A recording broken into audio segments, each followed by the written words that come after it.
Petter, Professor of Educational Leadership, in recognition of extraordinary contributions to Miami University, the broader academic community. Tom. Get him, Tom. Get him, Tom. Beginning as a secondary English teacher and coach, Tom carried a student-centered philosophy into higher education when he joined Miami in 1997. That same spirit animates his textbook, now in its 6th edition, co-written with contributions from students across the decades, and his remarkable record of co-authoring 15 of his 27 books alongside his students he mentors. Tom's scholarly footprint extends far beyond Miami's campus. He has published over 70 articles and book chapters, 27 books, and more than 100 total works, earning recognition as a top-cited scholar in the world using Curie research method. That ties everything together in Tom's story is an unflinching willingness to show up in every arena at every level of risk. He returned to teach high school twice to stay honest about his work with beginning teachers. He has had more than a decade of meaningful University Senate service. He built Miami's partnership office from scratch, co-founded community partnerships across Southwest Ohio, and has spent years consulting with Butler Tech School District to advance educational innovation on the ground. He is a life lived at the intersection of teaching, scholarship, and service, and after 33 years, he shows no signs of slowing down. As he puts it, I wish I could say that. As he puts it simply, at some point, you find yourself, and I found myself at Miami. His unwavering commitment to Miami University, his students, and the broader academic community makes him an ideal recipient of this distinguished award. I now welcome Dr. J. Kimiecik, Associate Professor in the Department of Kinesiology, Nutrition, and Health, to the podium to say a few words about Tom. Okay, you probably don't know me. I've been here a long time, probably more than a lot of you. But I'll try to keep this brief.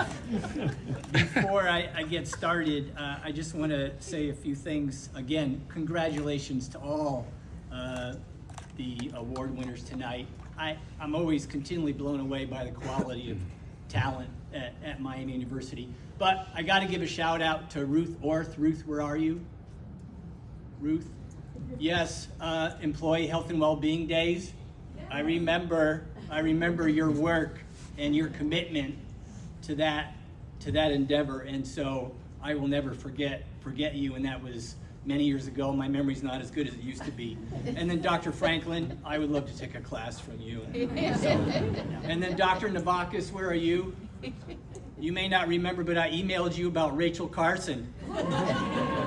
And we're going to follow up on that. But anyway, so I was told to keep this brief. I'm already lost. But it's a good thing because I was under the assumption that there was going to be a roast of Tom, which would have meant many more stories and a very, very long evening. So I know we're already at 6:30 and past, so here we go. I thought I was a pretty good storyteller, and then I met Tom Petter.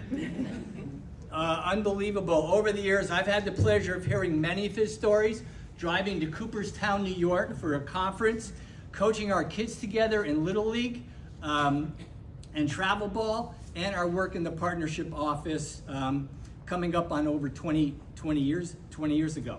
So I know I've been lucky enough to know Tom for over 25 years.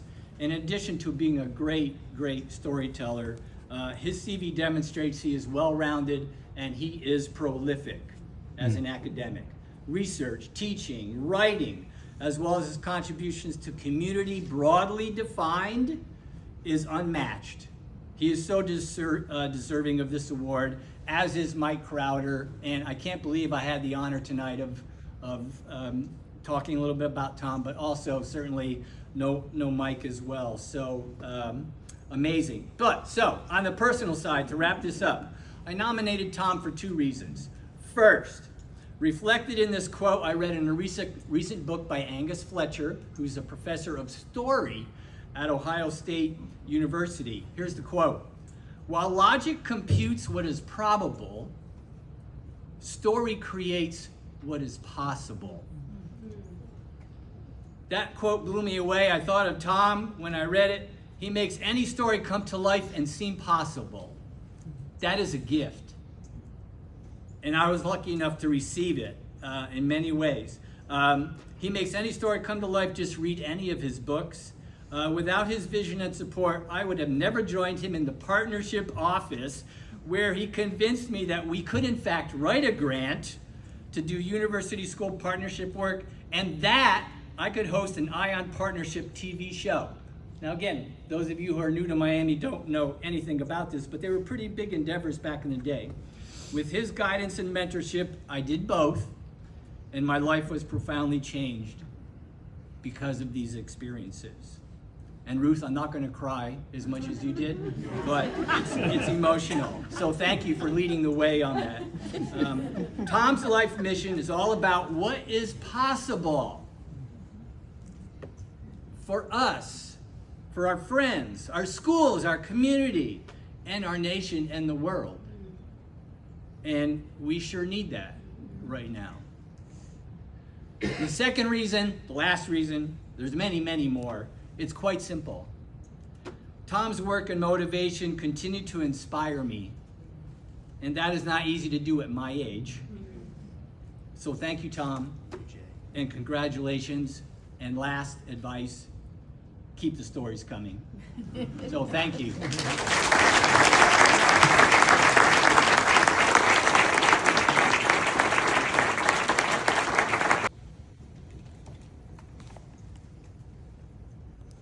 Batting last tonight, number 12. I would love to hear that sometime in a major league stadium. Batting last tonight. I have to tell you, everybody, the Harrison Medallion. Never dreamed of it, really. You really can't do that when you come here, dream of it. But when it happens, it's big. Michael, I want to say thank you to a few people first before you, but I want to thank Renata, Ambassador Renata, President Crawford, and Provost Makeroff for hosting tonight and bestowing this honor. Just a few things. None of this happens in isolation. Teamwork has been the center, I think, of my work at Miami.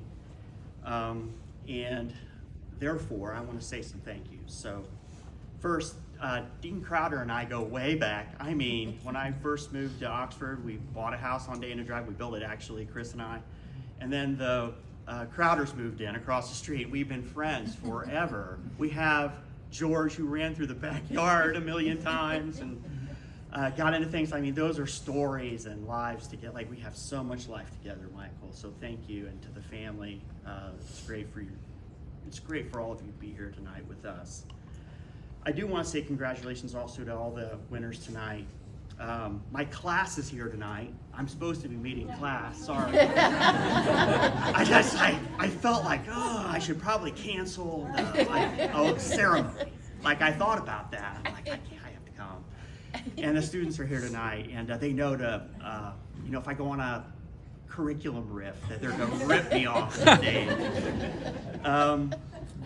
I want to thank my parents. My parents are no longer with us, but Marietta and Howard Petter gave life to me. They encouraged me to get an education. They believed that I could do anything in the world that I wanted to, no matter what. They set me up with a life that made that possible, and I really appreciate that. Everybody should be so lucky. They also taught me how to lose, and I'll say a word about that in a minute. Chris Petter, my beautiful, brilliant, high-powered wife, right there, has been the center of and the meaning of everything for me. So I never left that behind, ever, on any of these excursions. Always the center, my dear. And she doesn't stand on ceremony, so I'm leaving that behind and moving on to my sons. Mitch and Sam are here tonight, my beautiful baby boys. Miami grads, and Sam's wife Taylor, Miami grad, is home with Everett and Bennett, my 2 baby boy grandsons, soon to be Miami grads, 4 and 2. They're going to be in Miami gear the whole time. How could they resist? And Sam, in particular, has hosted me on Wednesday nights and Chris on Wednesday nights as the babies came and we had Wednesday night dinner. So 3 Wednesdays ago, President Crawford called and I had been you're not going to win that. You just keep pushing that down. You can't win that. So I had steeled myself for that. Tom, it's President Crawford. I just wanted to let you know that. And the first sentence he said was, Tom, hello, this is Tom. Yeah. You just won the Harrison Medallion. And I started bawling my eyes out on the spot. When you steel yourself for loss, there's a great release there, and so I cried him off the phone, and then I cried my way into the living room, and Sammy cradled me like a baby, and I really needed that, and that was really a great moment. Chris's parents, Neil and Joyce, are here tonight. Neil and Joyce Cook. Neil's a 62 grad. Joyce went to Bowling Green. Nothing wrong with that. And for 40 years now, coming up, they've treated me like a son without any really good reason, except for Chris and me. So I really appreciate them, and I want them to know that the summer we came home from seminary, I went to Princeton Theological Seminary thinking I was going to be a pastor. That didn't go great. And I knew I wanted to be a teacher. I had it in my heart that I wanted to do that, but I couldn't find a teaching job in Ohio in 1988 summer, the hottest summer on record. You can check it out. We just boiled in that house. It wasn't hot, but we were, alone and no jobs. And at the 11th hour, Culver Academies called me on the phone and said, we've got this opening for you, and would you and your wife like to come? They liked us as a married couple living in the dorm with students who put mice under the door, which was great. We got out of the house, and that was really good. But Neil and Joyce were always there, so thank you for that. Really appreciate that. Dr. J. Kimiecik wrote the original nomination. My friend for life, co-conspirator, and storyteller. Thank you, Jay. Dr. Maylene in EDL, another co-conspirator, and Ashley Johnson in EDP wrote the nominating letters internally. And Joe and I have been working with Butler Tech for 7 years now, and that work with Dr. William Sprankles, my former advisee in the doctoral program, and Marnie Durham, who's here tonight, and John Graff, the great former superintendent of Butler Tech, have changed the way I think about teaching and learning altogether. I've seen them in action. I know what's possible, and I'm trying to work on that all the time in my own classroom, but they've got the secret sauce, and I want to keep working on that with them. Ashley Johnson and I are going to write a new book about curriculum fragments and using that as a research approach with students, especially students of teaching, and I'm really excited about that, Ashley. Thank you for the letter. 2 big letter writers, Bill Schubert and Bill Piner. My students say, do you know Bill Piner? I'm like, yeah, I know Bill Piner. Do you know Bill Schubert? Yeah, I know Bill Schubert. They wrote the letters for me, and I'm sure they had something to do with this win. Denise Bazile, my great former colleague here and dean at Wayne State. I wrote her nominating letter. She wrote this nominating letter as the external person. I have her to thank for starting the Carreri Exchange with me and the Carreri Exchange Journal 10 years ago, not on a whim, but on a purpose to do something in the field that hadn't been done, which is focus on how autobiographical work in teaching has to do with the whole picture.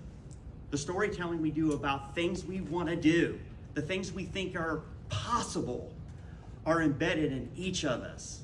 Denise and I share that life together.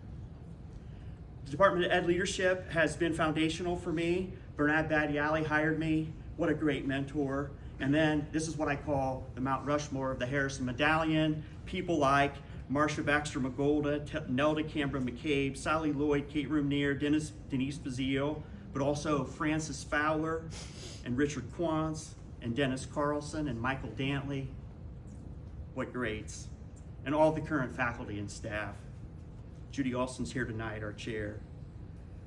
college colleagues, I have to say this, shout out to Jim Shively, who was my friend when I couldn't find a friend in teacher ed back in 1997. I found a friend in Jim Shively.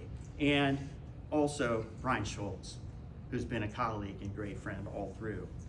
I noted in my personal statement that my understanding and appreciation for the way the university works and what is possible at it has to do, in part, at least, maybe in the main, with how I learned about and through University Senate. I just have to say, some people in that room, I know every 2 weeks when we meet, some people in the room are there because it's a service commitment. The people in the room that are there are mostly, however, really thinking about shared governance and what's possible as a democratic unit. And there are people who I want to name because these are the people that have encouraged me and have been great servants in that body. Dana Cox, Rodney Coates, Gail Polhouse, I have a story about her, Keith Fenton, Tracy Haynes, Jen Green, Sam Morris in the room, Joe Carlin, Carrie Powell, Phyllis Callahan. She got me started on it, on Senate, by the way, Phyllis. John Foran, Adam Beisel, Liz Mullenix, Cheryl Young, Nathan French, Carol Fabi, Rosemary Pennington, Liz Wardle, Kathy Wagner, Jason Abbott, Helena Alessio. There are many others. The story about Gail Polhouse. Senators are seated alphabetically, P-O-E, P-O-H, Petter Polhouse. First year or two, I sat next to Gail Polhouse. I wasn't really comfortable in the Senate. I'd been in public life, but I didn't really know what was going on. I had opinions about everything. I wanted to speak. I didn't really know how to do it. And every time I started itching in my seat, Polhouse would hit me in the ribs. Say it, Petter, say it. And she doesn't remember that. She may not have said it exactly like that. She may have been more kindler and gentler, but I haven't stopped talking in Senate since then. And I have that. I have Gail Polhouse to thank for that. This is it. To all my students here tonight, those of you who came, those already making their way in the world, thank you for indulging me in my quirky shenanigans and for working hard in class. Thanks for taking my invitation to make the syllabus work for you, to drive discussion, to take an interest in the work, to take my invitation to write for publication seriously and without fear, but with some fear, and to thrive in class and push me in my thinking. I've always thought of students as knowledge producers, not just consumers. Knowledge producers. I want students to feel like they're contributing to the body of knowledge right from the get-go. Read that text, talk about it, contribute. What can it do? Where can you go with it? I'm going to keep pushing that envelope in every class I teach from here on out and look forward to many more years of working with our outstanding students and faculty. To that end, my sincere hope is that in this amazing place, some refer to it as Disneyland. Have you heard that lately? I'm hoping this place is still here in 2050. Can you imagine it? I won't be here, but some of you will. Will you make it and defend it as a place of learning, a place of open inquiry, where the pursuit of knowledge is at the nexus of the continuous pursuit of freedom, justice, equity, democracy, and the simultaneous cultivation of these things, which are equally important: kindness, empathy, compassion, hope, peace, and love. Bettina Love calls it a home place. The great Bettina Love's term for a place where people's needs and hopes are met with vigor and purpose and sacrifice. Miami has been at the center of my life professionally for 30 years now. And for all of it, I am deeply grateful and appreciative. I think of it every moment as my home place and will forever. I hope that you will continue to do so and keep building it forward. 2050. Thank you so much for recognizing me tonight. Get him, Doc. Get him, Doc.